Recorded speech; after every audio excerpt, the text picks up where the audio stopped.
I'm not anti-grammar, I'm not anti-pronunciation, but I am anti-pressure and anti-performance, right? And I've seen it so many times over the years with my one-to-one students. People often focus too much on those things. They think it's their grammar mistakes that are holding them back. They think that they need to have the perfect British accent, even though there's a million different ones, right?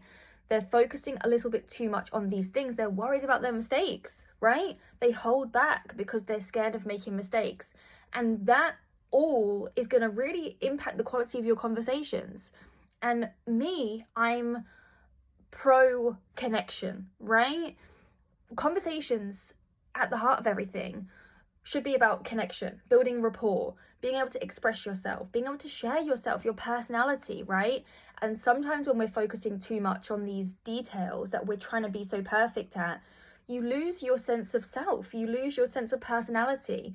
You forget to share your opinions, your thoughts, your feelings, and genuinely input into the conversation because you're trying to be too regimented with the way that you're speaking, right?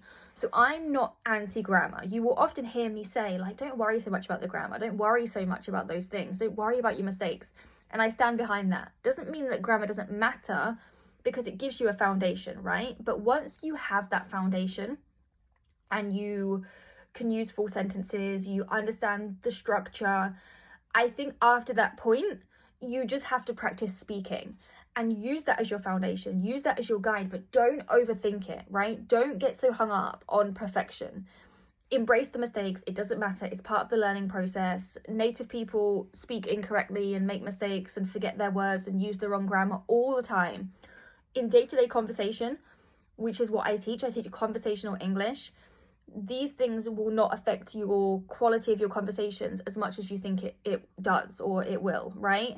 So just practice talking and embrace the mistakes, right? Because that is ultimately how we learn. We grow from our mistakes. We grow from challenges. You know, when you forget something or you make a mistake or you get something wrong, that teaches you what you might need to learn, and then you're going to know for next time.